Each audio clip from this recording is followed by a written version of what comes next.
Em último lugar, a questão orçamentária. A peça orçamentária é fundamentalmente do Executivo.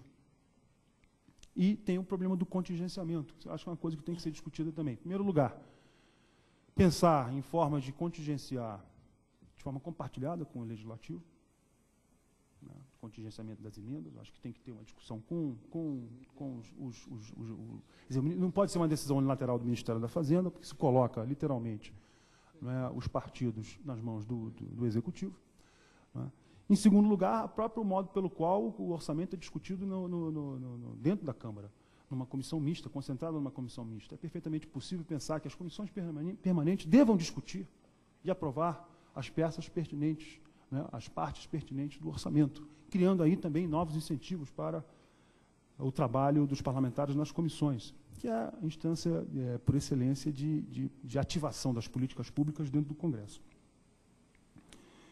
E, além disso, eu acho que pode ser discutido o fato de que presidência de comissões permanentes no Legislativo, por favor, deputado, me corrija se eu estou errado, você tem um mandato de 1 ano, no máximo, com possibilidade de reeleição? Não.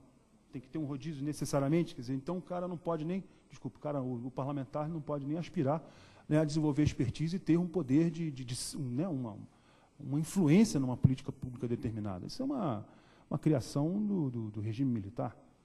A impor o rodízio justamente para não se produzir elite dentro do Congresso. Em 46 e 64 não tinha nada disso. Você tinha pessoas que ficavam na presidência da comissão. Evidentemente que também não vamos criar aí uma oligarquia parlamentar na presidência das comissões, mas tem que ter mais equilíbrio em relação a isso. Em suma, eu acho que esse caminho está sendo trilhado, está sendo imaginado, eu acho que é uma preocupação permanente no discurso dos parlamentares, do presidente Severino, a respeito das medidas provisórias, da instrumentalização dos parlamentares e do parlamento, para que o Congresso seja valorizado no processo de políticas públicas. Eu acho que esse é que o caminho está sendo optado concretamente pela sociedade brasileira. Não é o caminho, tá certo, da metafísica e da correlação espúria, com todo o respeito. Obrigado.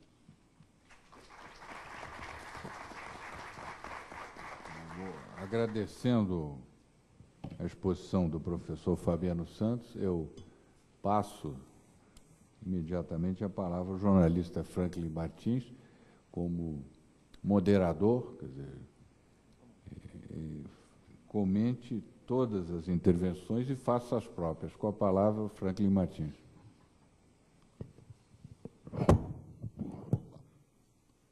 Bom, eu tenho medo aqui que eu, longe de ser um moderador, eu acabe sendo um provocador aqui. Eu vou falar basicamente como um repórter que há 20 anos cobre o Congresso.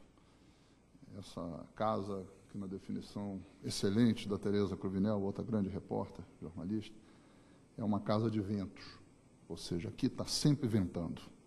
Ou venta a favor do governo, ou venta contra o governo, mas aqui não tem calmaria nunca.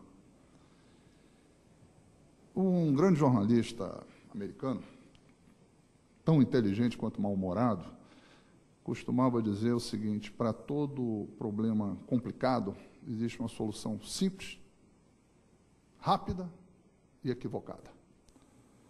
Eu acho que a gente deve tomar cuidado ao discutir reforma eleitoral, para não achar que até o dia 30 de setembro o país vai aprovar uma reforma eleitoral que vai resolver os problemas rapidamente, problemas que estão se acumulando há muito tempo. O problema é complicado, não é simples, vai ter que ser debatido, e vale ser debatido pela intelectualidade, pelas lideranças políticas, etc., mas principalmente debatido pelo povo, que de alguma forma vai ter de interferir nesse debate. Eu acho muito positivo que hoje em dia o termo reforma eleitoral e política esteja na agenda.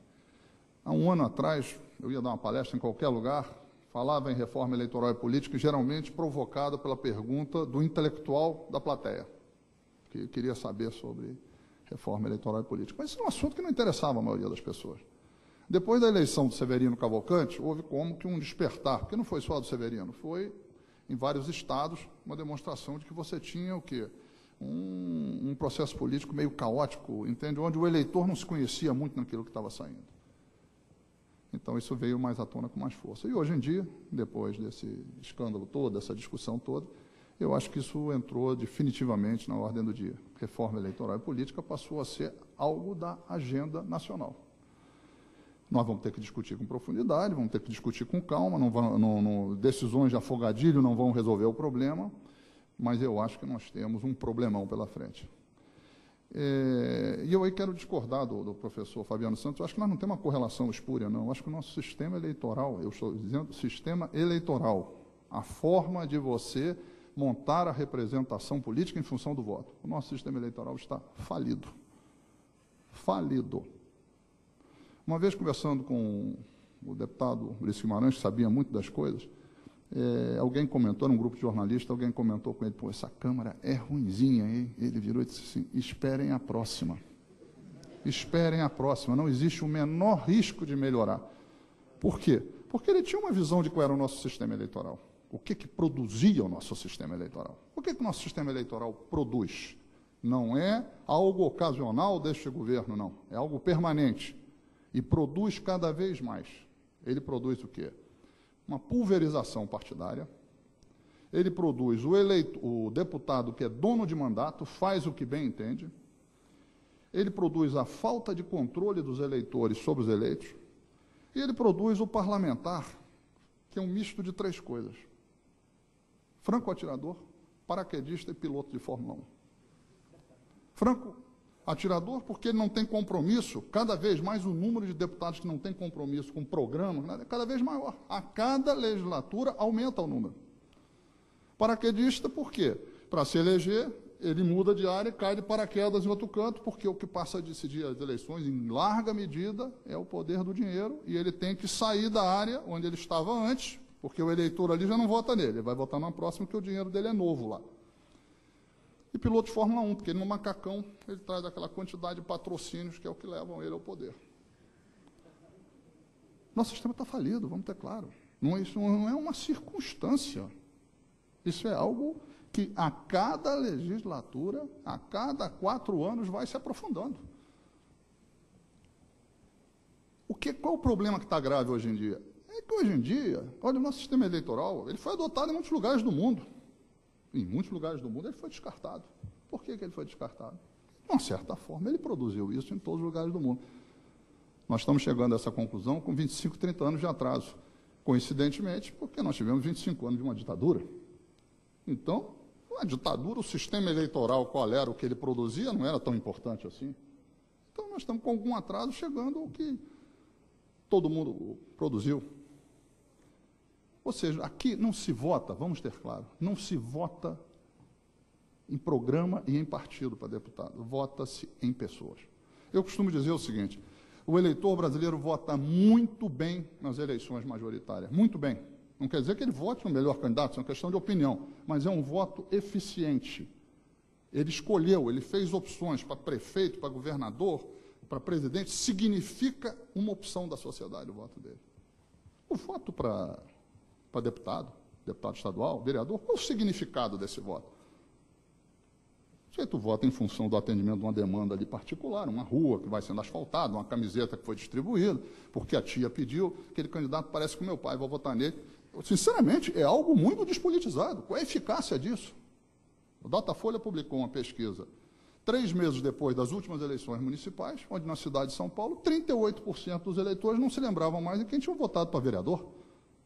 Você chega em qualquer ambiente, entende, que não é de elite, as pessoas não se lembram mais de quem votaram. Isso por quê? Vamos ter claro, porque o eleitor não atribui grande significado àquilo. Porque não há uma definição política e programática naquela eleição. Na de presidente, na de governador, na de prefeito, é apaixonada para ele a eleição. Tem uma definição da parte dele, aquela ali qual é a definição? É uma coisa... Então, nós estamos no melhor dos mundos, aliás, no pior dos mundos. Os partidos, para montar uma chapa, montam como? Um comunicador, um jogador de futebol, alguém do Ministério Público, alguém da região tal, ou seja, quem tem voto, não quem tem afinidade com o programa partidário. Isso fora um ou outro partido com mais conteúdo programático. O eleitor sabe que aquilo ali não é para valer. O candidato sequer se apresenta como sendo do partido, vamos ser claros. Aí depois a gente se espanta que entre a diplomação e a posse, 1/3 mudou de partido. O partido não significou nada nessa eleição.